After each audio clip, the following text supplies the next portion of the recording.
보통 서양 철학의 발생지를 아테네라고 생각합니다. 그리스의 아테네요. 거기서 소크라테스, 플라톤, 아리스토텔레스가 활동했죠. 그런데 사실은 그 아테네보다 먼저 서양 철학의 물꼬를 튼 지역이 있습니다. 지금의 튀르키예 지역인 밀레투스입니다. 당시에는 소아시아라고 불렀어요.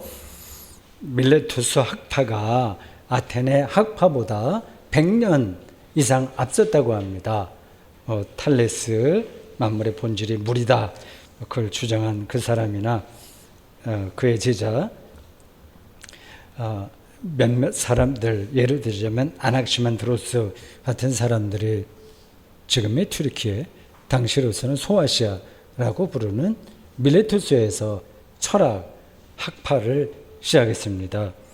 지금은 아테네와 밀레투스가 각각 다른 나라에 속하지만 고대에는 모두 그리스 문명권에 속한 폴리스, 도시국가였어요. 그리스와 소아시아 사이에 그 유명한 에게해가 있습니다. 우리 교우 중에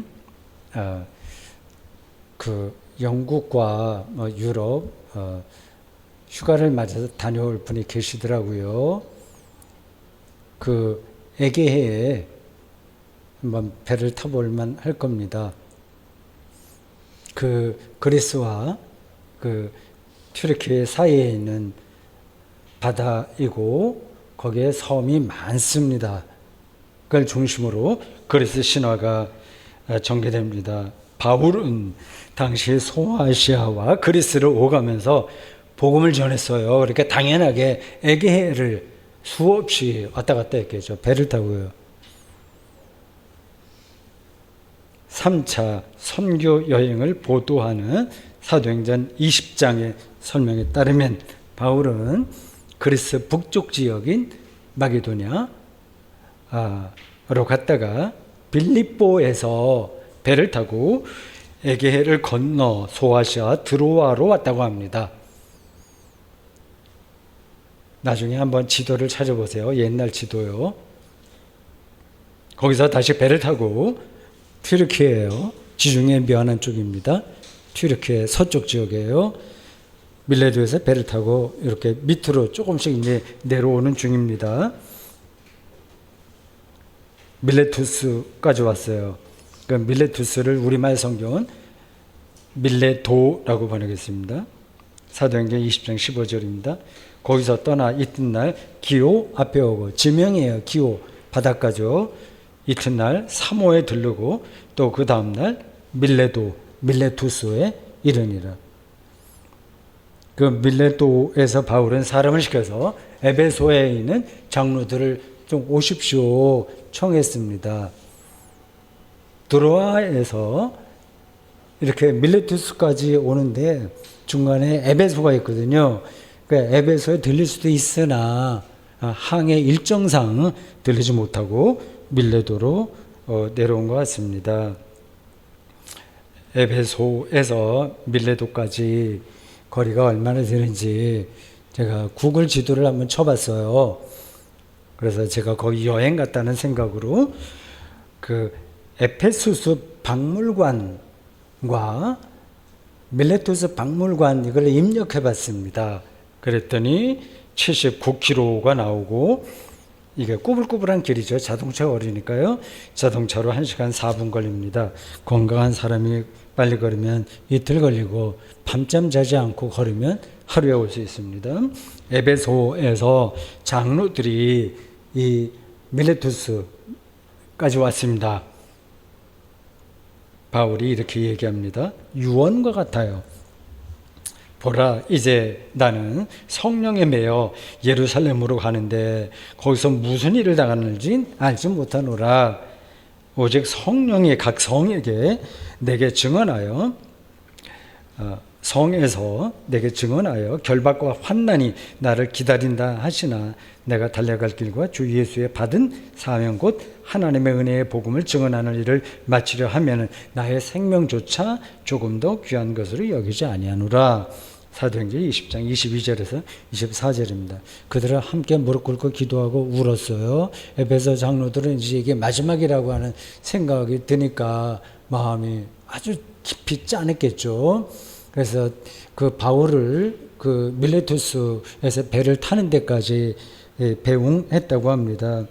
사도행전에 나오는 여러 교회 중에서 에베소 교회만큼 이 바울과 특별한 관계를 맺고 있는 교회를 찾기는 쉽지 않습니다. 이제 이런 일이 있은 다음에 몇 년 후 세월이 흘러 바울이 감옥에 갇혔을 때 감옥에서 에베소 교회에 쓴 편지가 오늘 우리가 설교 본문으로 삼은 그 에베소입니다. 에베소서죠. 당시 바울에게는 그 당시 상황이 여러분들이 그려지시는지 모르겠어요. 아주 실감나는 얘기인데 그 바울에게는 걱정이 많았습니다. 영지주의가 점점 큰 세력을 키워가고 있었고요. 그걸 막아내야 되잖아요. 그리고 유대 기독교와 이방 기독교 사이의 관계가 점점 멀어지고 있었습니다. 이것도 좀 어려운 일이에요. 에베소 교회는 물론 이방인 교회입니다. 정통 유대교 신학자였다가 이방인을 위한 선교사로 자리를 잡은 바울로서는 그 유대교와 척지지 않으면서 복음의 본질을 이방 그리스도인들에게 정확하게 전해야 됐습니다. 이게 어려운 작업인 거예요. 만약 당시 바울이 이런 관계 설정을 분명하게 하지 않았다면 그리스도교는 아마 다른 모습으로 진행되었을 겁니다. 이 바울 덕분에 유대교의 관계를 끊어내지 않으면서도 복음의 아이덴티티를 정확하게 붙들었던 이 바울 덕분에 그리스도교가 유대교의 아류로 떨어지지 않으면서도 아주 독립적인 종교적인 위치를 확보하게 된 거예요. 이런 과정을 통해서 교회 공동체는 하루 이틀에 된 게 아니거든요. 오랜 시간에 걸려서 다듬어지고 하는 그 과정을 통해서 인류 역사에서 찾아보기 힘들 정도로 풍성한 영적 자산을 확보한 종교로 성장했습니다. 여기서 바울의 역할이 거의 절대적이었다고 볼 수 있어요.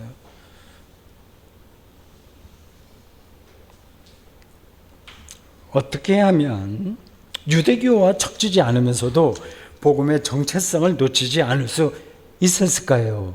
이게 지금 바울의 그 숙제예요. 감옥에 있으면서도 그걸로 지금 고민하고 있는 겁니다. 오늘 설교 제목인 그리스도의 사랑과 하나님의 충만하심이 무엇인지를 안다면 이 질문에 합당한 대답을 찾을 수 있을 거예요. 미리 결론을 말씀드린다면 하나님의 충만하신 플레로마, 그것이 바로 그리스도의 사랑에서 실현되었다는 게 대답이에요. 이걸 다르게 표현하면 그리스도의 사랑을 알면 아가페예요. 하나님의 플레로마와 그리스도의 아가페, 그리스도의 아가페를 알면 하나님의 충만하심에 이른다고 말할 수 있습니다. 오늘 본문 18절과 19절을 다시 읽어드리겠습니다. 능히 모든 성도와 함께 지식에 넘치는 그리스도의 사랑을 알고 그 너비와 길이와 높이와 깊이가 어떠함을 깨달아 하나님의 모든 충만하신 것으로 너희에게 충만하게 하시기를 구하노라. 14절부터 이어지는 전체 기도문에 속해요. 바울의 기도예요. 이 편지의 기도문을 쓴 겁니다. 이 기도문의 핵심은 두 가지예요. 하나는 에베소 교인들이 그리스도의 사랑을 아는 것이고, 다른 하나는 에베소 교인들이 하나님의 충만하심으로 충만해지는 겁니다. 이 두 가지가 그리스도교를 가능하게 하는 토대예요. 지금도 그렇습니다. 그리스도의 사랑은 유대교와 구별되는 복음의 특성이고, 하나님의 충만하심은 우리가 유대교로부터 물려받은 하나님 신앙의 근본이에요. 그리스도의 사랑을 아는 사람은 하나님의 충만하심을 알게 되고요. 여러분이 그러신 줄 압니다. 하나님의 충만하심을 경험한 사람은 그리스도의 사랑도 경험하게 될 겁니다. 이 둘 중에 하나가 흔들리면 교회는 성립되지 않습니다. 이게 너무 뻔한 설명이라고 생각할 수 있지만, 바울의 예수 경험이 무엇인지를 안다면, 평생 동안 설교하고 성경 붙들고 산 저도 아직까지 바울의 예수 경험이 궁금해요. 아직까지도 알 게 너무 많습니다. 초자는 마찬가지죠. 제가 이 바울의 예수 경험이라는 차원에서 보면, 그 바울의 예수 경험이 무엇인지를 안다면 오늘 설교에서 그 일부분이라도 제가 여러분들에게 전달하려고 합니다.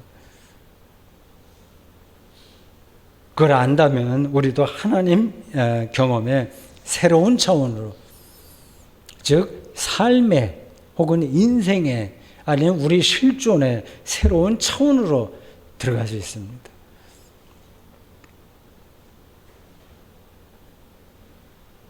(18절에서) 그리스어 성경을 비롯한 루터 성경과 우리말 세번역 성경에서는 19절로 나오는 건데, 18절과 19절의 내용이 조금씩 왔다 갔다 이렇게 성경에 따라서 달라져요. 일단 우리말 성경 개역 개정을 따르면 18절에서 바울은 놀라운 이야기를 합니다. 지식에 넘치는 그리스도의 사랑을 알기를 바란다. 이게 왜 놀라운 발언인지 제가 설명해야 됩니다. 이 문장에서 지식으로 번역된 그리스어는 그노시스입니다. 그노시스. 세 번역은 이걸 조금 더 분명하게 지식을 초월하는 그리스도의 사랑이라고 번역했어요. 루터 성경은 모든 인식을 에어캔넨 독어로 에어캔넨을 인식을 초월하는 그리스도의 사랑이라고 번역했습니다. 여러분, 인류 문명은 그노시스, 즉 암과 인식과 지식에 기반합니다. 바울이 활동하던 당시 지중해 문명이 발달하게 된 이유도 역시 그들이 이 암과 지식을 치열하게 추구했다는 데에 있습니다. 한마디로 자연의 이치를 알고 싶어 했기 때문에 거기서 자연과학이 발전한 거예요. 궁금하니까 알고 싶은 거잖아요. 지식이 중요했잖아요. 그러니까 발전하게 된 겁니다. 소크라테스는 너 자신을 알라라고 외쳤다고 하죠. 오죽했으면 그리스 사람들은 자신들의 가장 중요한 학문을 일러서 필로소피, 그러니까 필로스와 소피아의 합성어인 철학, 우리말 번역은 이게 정확하진 않아요. 일본 학자가 필로소피를 이제 그렇게 번역을 한자 투로 한 다음에 우리 학자들이 그대로 받아들여서 철학 이렇게 했지, 사실은 지혜의 사랑입니다. 필로스, 소피아의 결합이 철학이에요. 가장 중요한 학문이라고 했습니다. 지혜, 지식이죠. 알미죠. 그렇습니다. 인류가 암과 지식을 소홀하게 여겼다면 지금의 문명도 없습니다. 그런데 이 모든 것을 다 알고 있을 바울이 그리스도의 사랑이 그런 암과 지식과 인식을 당대 떵떵거리던 그리스 문명과 로마 문명의 중심인 그 암과 지식과 인식을 초월한다고 외친 겁니다. 이게 말이 돼요?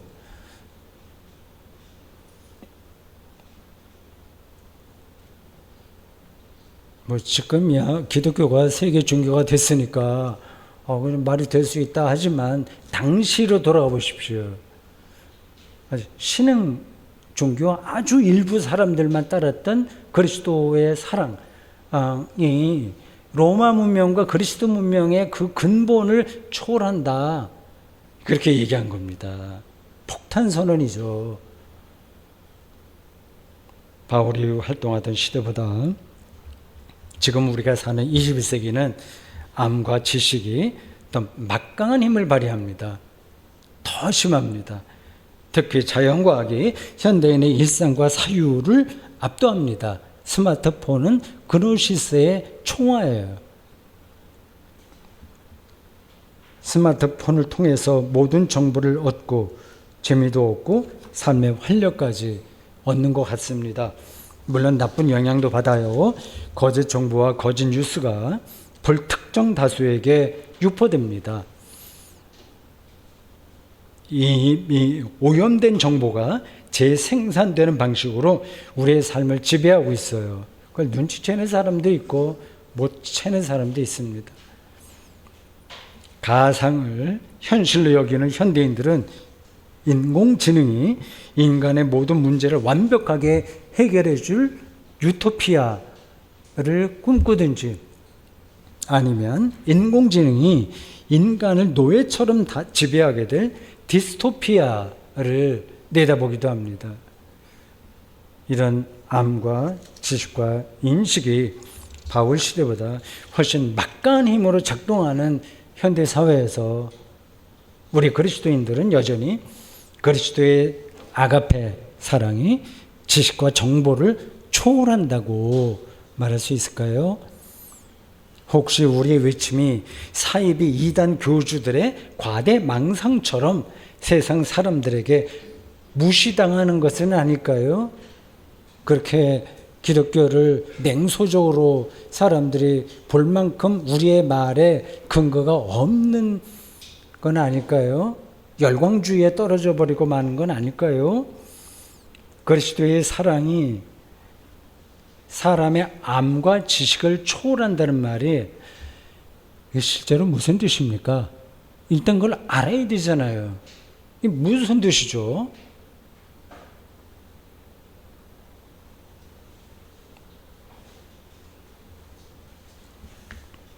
바울은 19절에서 그리스도의 사랑에 관해서 말하면서 그 너비와 길이와 높이와 깊이를 깨달으라고 했습니다. 너비와 길이와 높이와 깊이라는 표현은 당시 일반 지식인들도 사용한 문학적 수사예요. 그리스도의 사랑은 우리의 생각을 뛰어넘는 시원적 차원이라는 뜻입니다. 마치 우물 안에 있는 개구리가 이 세계를 동전처럼 동그랗게 볼 뿐이지 그 밖의 세계에는 도저히 넘볼 수 없는 거하고 비슷한 거죠. 그렇게 그리스도의 사랑이 시원적이고 원천적이라고 하는 겁니다.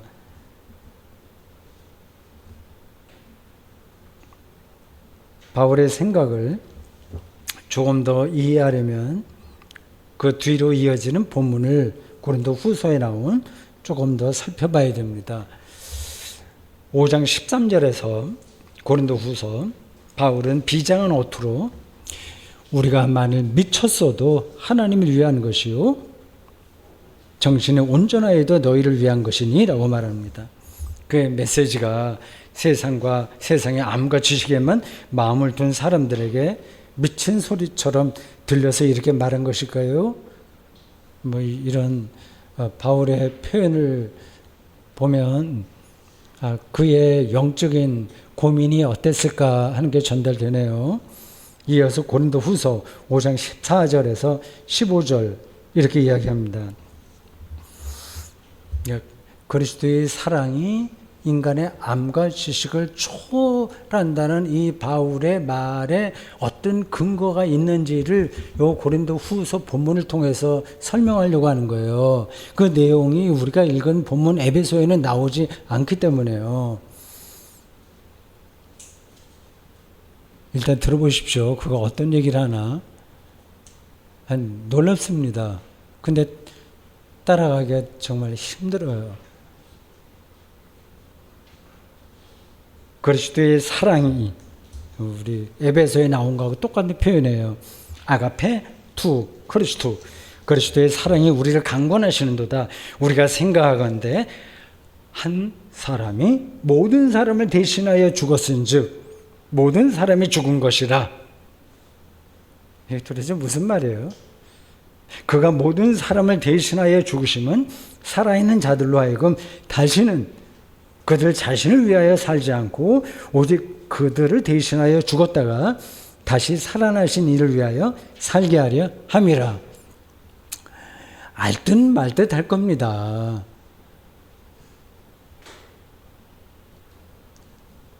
한 사람이 모든 사람을 대신하여 죽었다는 이 명제가 그리스도교의 초석이에요. 물론 예수 그리스도의 십자가 죽음을 가리켜요. 우리 죄를 받게 하기 위해서 우리를 대신하여 십자가에 돌아가신 예수 그리스도다라고 하는 겁니다. 이런 설명이 우리 죄를 대신해서 예수가 죽었다. 이런 설명이 현대인들에게는 못마땅합니다. 두 가지 점에서 그래요. 교회를 다니지 않는 여러분들의 남편이나 아니면 자녀나 한번 물어보십시오. 생각이 어떤지요? 이럴 겁니다. 현대인들은 죄를 진지하게 생각하지 않는다는 게 하나이고요. 진지하게 여기지 않습니다. 내가 잘못하지 않으면 되지.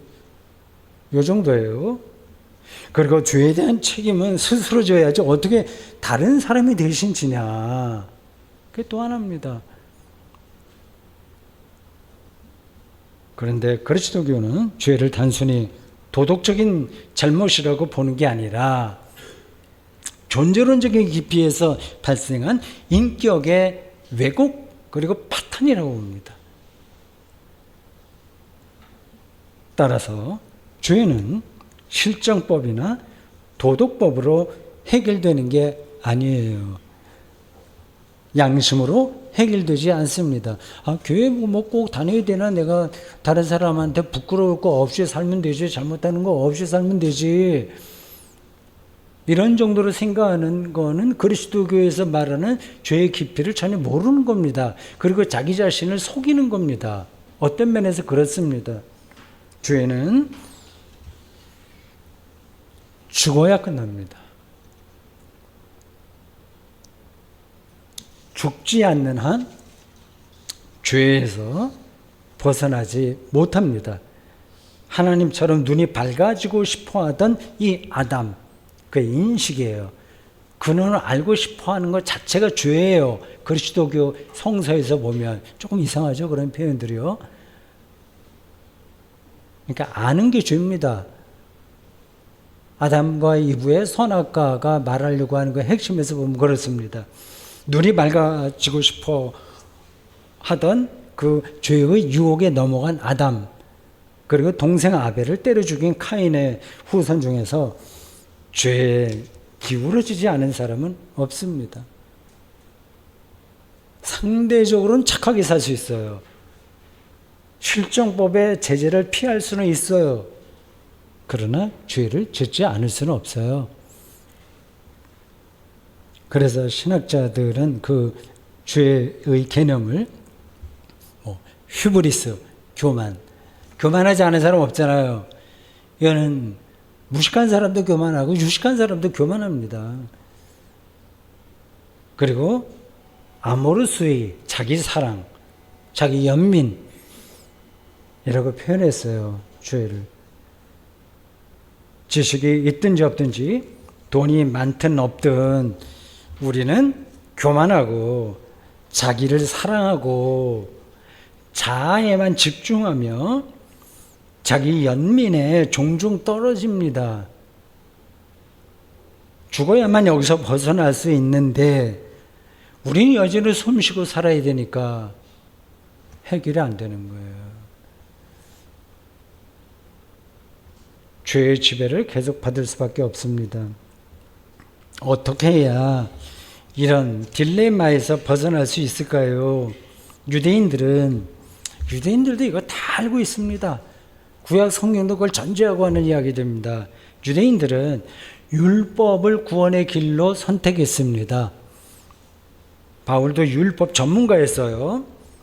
그는 거기서 구원을 경험하지 못했습니다. 율법에 철저하면 철저할수록 더 불안했어요. 예로 그냥 쉽게 말하기 위해서 교회 일을 열심히 하면 할수록 더 불안해진 거예요. 여전히 교만하고 여전히 자기를 사랑하고 자랑하는 실존에서 벗어날 수 없었습니다. 바울은 인간이 어떻게 이 죄라는 실존에서 벗어나서 의로워질 수 있는지를 놓고 몸부림친 대표적인 사람이에요. 그 몸부림치는 중에 부활의 예수를 경험한 거예요. 예수 그리스도는 율법과 로마 법에 따라서 십자가에 처형당했습니다. 나쁜 거로 죽은 게 아니라 법으로 죽은 거예요. 하나는 종교법이고 하나는 세속법입니다. 당대 최고의 암과 지식의 열매라고 할 수 있는 율법과 로마법에 의해서 십자가에 죽었습니다. 우리가 그리스도로 믿고 있는 그분이 그렇게 죽은 거예요. 바울이 볼 때 예수 그리스도의 죽음으로 인해 이제는 유대인들이 그렇게 자랑했던 율법은 무의미해졌고 로마 사람들이 자랑하던 로마법이 무의미하다는 사실이 드러난 겁니다. 동의가 되나요, 이게? 물론 겉으로는 여전히 막강한 힘을 발휘해요. 율법과 로마법, 그러니까 암과 지식이 풍부해야만 출세하고, 로마에서 출세하는 길이 어디 있습니까? 로마법 잘 알면 되는 거거든요. 전문가가 되는 거예요. 변호사 되고 판사 되고 로마법 잘 알면 근데 그게 되는 겁니다. 그렇게 아직까지도 이 세계는 그렇게 돌아갑니다. 그래 인정받고 그럴듯하게 삽니다. 돈도 벌고 명예도 얻습니다. 바울은 부활의 예수 그리스도를 경험한 이후에 율법과 로마법이 제시하는 삶에서 구원받을 수 없다는 사실을 정확하게 뚫어본 거예요. 그제서야. 이 보석도 진짜 보석을 봐야만 가짜 보석이 어떤지를 아는 거거든요. 그 전에는 몰랐다가 예수를 경험하고 그 사실을 알게 된 겁니다. 이걸 이제 쉽게 표현하면 이런 거예요. 권력을 손에 넣거나 부자가 된다고 해서 그게 율법과 로마법에 추구하는 거잖아요. 해서 그리고 온갖 라이선스 다 따고 출세하고 상류층 인사로 살아도 행복이 보장되는 게 아니라는 겁니다. 이런 사실만 정확하게 뚫어본다면 우리 인생이 크게 달라질 거요. 제가 지금 좀 허튼 소리를 하고 있나요? 너무 이상적인 이야기만 하는 건가요? 현실에서 조금 어긋나는 이야기를 하는 건가요? 제가 바울에게서 배운 바를 이야기하는 겁니다. 그게 여러분들에게 어떻게 들릴지는 제가 잘 모르겠습니다.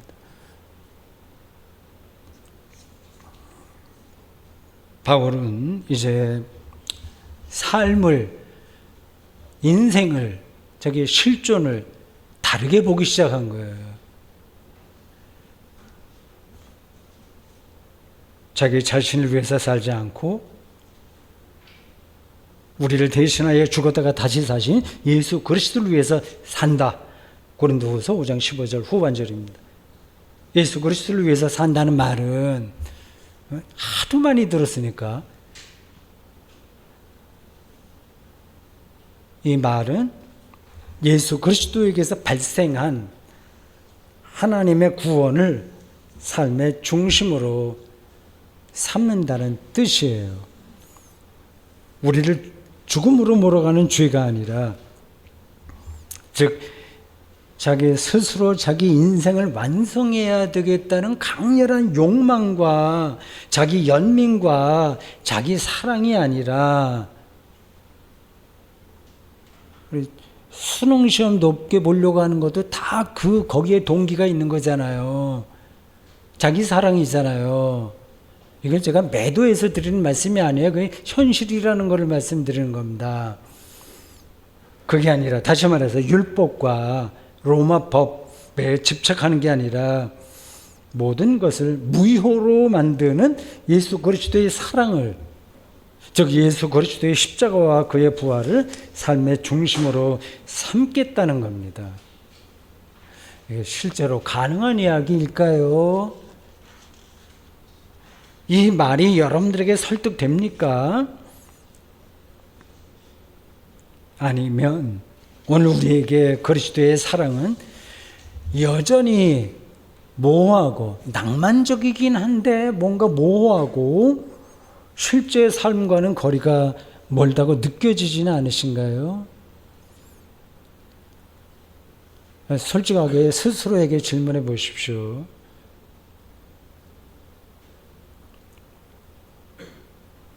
지금까지 저는 바울이 경험한 그리스도의 사랑에 관해서 말씀드렸어요.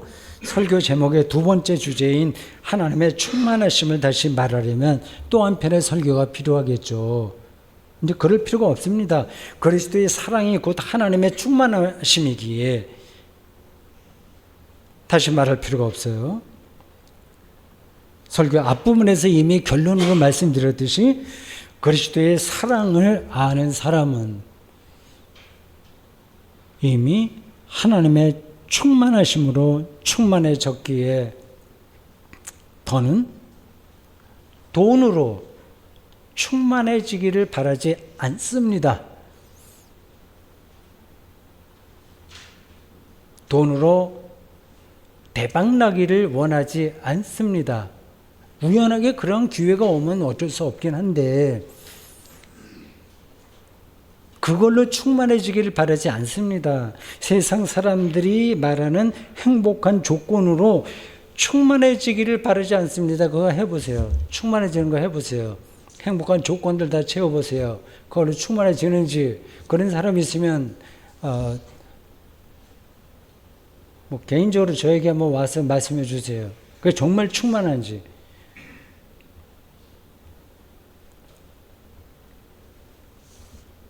이미 예수 그리스도와 함께 죽고 그와 함께 살았기에 더는 세상에서 우쭐대는 기분으로 살지 않습니다. 그렇잖아요. 죽은 사람에게는 돈이 필요 없죠. 우정과 명예도 필요 없고, 조금 더 극단적으로 얘기하면 자식도 필요 없습니다. 죽은 사람에게 무슨 그런 인간관계가 필요하겠어요. 모든 것에서 해방되었으니까 아무것도 필요한 게 없는 겁니다. 더구나 예수와 함께 이미 살아났으니까 다른 것으로 우리의 인생을 보충할 필요가 없어요. 안심하세요. 오직 한 가지만 중요합니다. 예수 그리스도에게 가까이 가는 겁니다. 그와 하나가 되는 겁니다.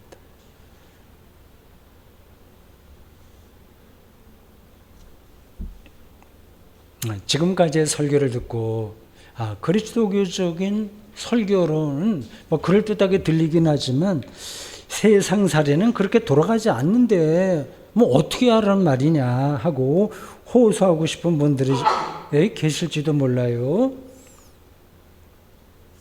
뭐 이해가 됩니다. 뭐 저도 그 안에 포함돼요.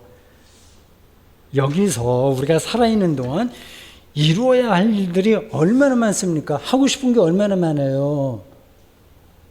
눈을 뜨면서 잠자기 전까지 세상은 끊임없이 무언가를 성취하라고 자기의 삶에 끌어올리라고 유혹하고 또 다른 한편으로 겁을 줍니다. 젊은 사람은 젊은 사람대로, 늙은 사람은 늙은 사람대로 온 세상을 다 손안에 놓고 말겠다는 심정으로 삽니다. 더 늙기 전에 인생을 즐겨야지 하는 생각도 합니다. 우리가 사는 세상의 이치예요. 그걸 제가 왜 모르겠습니까? 저도 그 안에 포함된 사람이에요. 이런 세상의 이치 가운데서 어떻게 예수 그리스도의 사랑을 통해서 하나님의 충만하심 안으로 들어갈 수 있다는 말일까요? 오해는 마십시오.